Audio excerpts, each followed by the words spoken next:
Hi everyone. హాలిడేస్లో bore కొడుతుందా? అయితే ఇది మీకోసమే పార్ట్ 2. ఇది యాక్టివిటీ 5.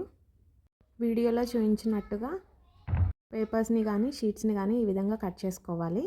దానిపైన డ్రాయింగ్స్ వేసుకోవాలి. ఆ పేపర్లోనే డ్రాయింగ్కి తగ్గట్టుగా ఇలాగా రబ్బర్ బ్యాండ్ తోటి మ్యాచ్ స్టిక్స్ తోటి పెట్టాలన్నమాట. ఇయర్ బడ్తో కానీ టూత్ పిక్తో కానీ ఐస్ క్రీమ్ స్టిక్స్తో కూడా పెట్టుకోవచ్చు. ఈ యాక్టివిటీని ఇన్స్టాగ్రామ్లో చూశాను. ఇందులో అయితే చాలా బాగా ఇన్వాల్వ్ అయిపోయాడు. అసలు ఇది చాలా డిఫరెంట్గా కొత్తగా ఉంది.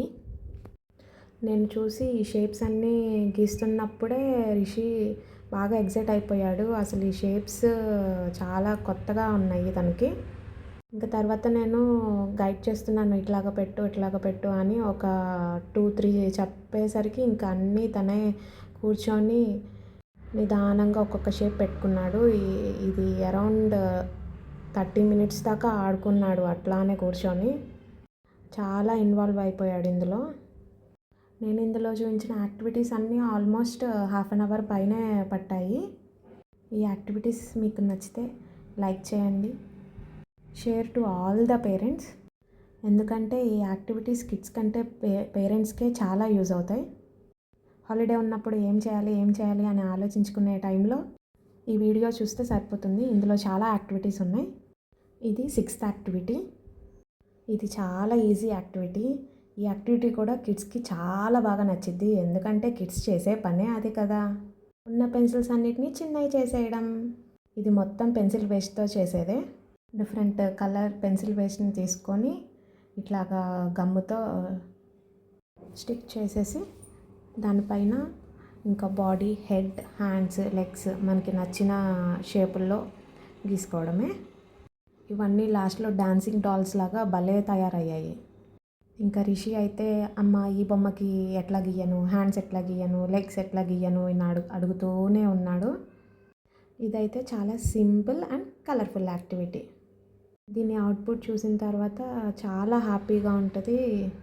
పిల్లలైతే చాలా ఎంజాయ్ చేస్తారు ఇది చేస్తున్నప్పుడు. ఇక్కడ హ్యాండ్స్, లెగ్స్ కోసం ఎండలో చిన్న చిన్న డాట్స్ పెడుతున్నాడు. అవి పెట్టిన తర్వాత ఈ యాక్టివిటీ కంప్లీట్ అయిపోయింది. ఇది 7th యాక్టివిటీ.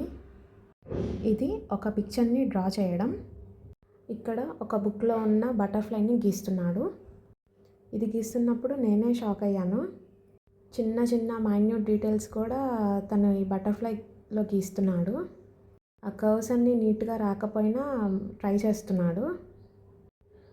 ఇలాగా కాన్సన్ట్రేట్ చేసి ఒక డ్రాయింగ్ గీస్తాడా లేదా అని చెప్పి నేను అనుకున్నాను. కానీ ఇలాగా బటర్ఫ్లై గీసి రిషి నాకు ఒక సర్ప్రైజ్ ఇచ్చాడు.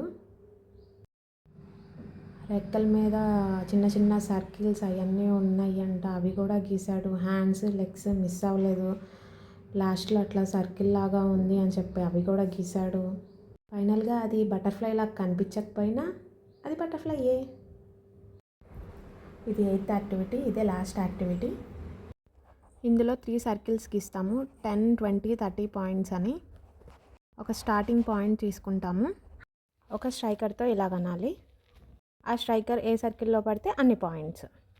ఇందులో ఎంతమంది ప్లేయర్స్ అయినా ఆడచ్చు, ఎన్ని సర్కిల్స్ అయినా గీసుకోవచ్చు. మేము ఇలాగా 3 సర్కిల్స్ గీసుకొని 2 players ఆడుతున్నాము. ఎవరికి ఎక్కువ పాయింట్స్ వస్తే వాళ్ళే విన్నర్. ఇక్కడ సోషల్ మీడియాలో చాలామంది చాలా గేమ్స్, యాక్టివిటీస్ అవన్నీ పోస్ట్ చేస్తూ ఉంటారు. ఇప్పుడు చూపించిన యాక్టివిటీస్ అన్నిట్లో కొన్ని నా ఐడియాస్, కొన్ని ఇట్లా పోస్ట్ చేసిన వాటిని నా స్టైల్లో మోడిఫై చేసి మాకు తగ్గట్టుగా అవి చేంజ్ చేసుకొని ఆడుకున్నాము. ఇట్లా గేమ్ ఆడుతుంటే రిషికి 30 పడింది. ఇంకా వాడికే చాలా పాయింట్స్ వచ్చాయి అని చెప్పి డాన్స్ చేయడం స్టార్ట్ చేసేసాడు. ఇంకా ఫైనల్ విన్నర్ ఈజ్ రిషి.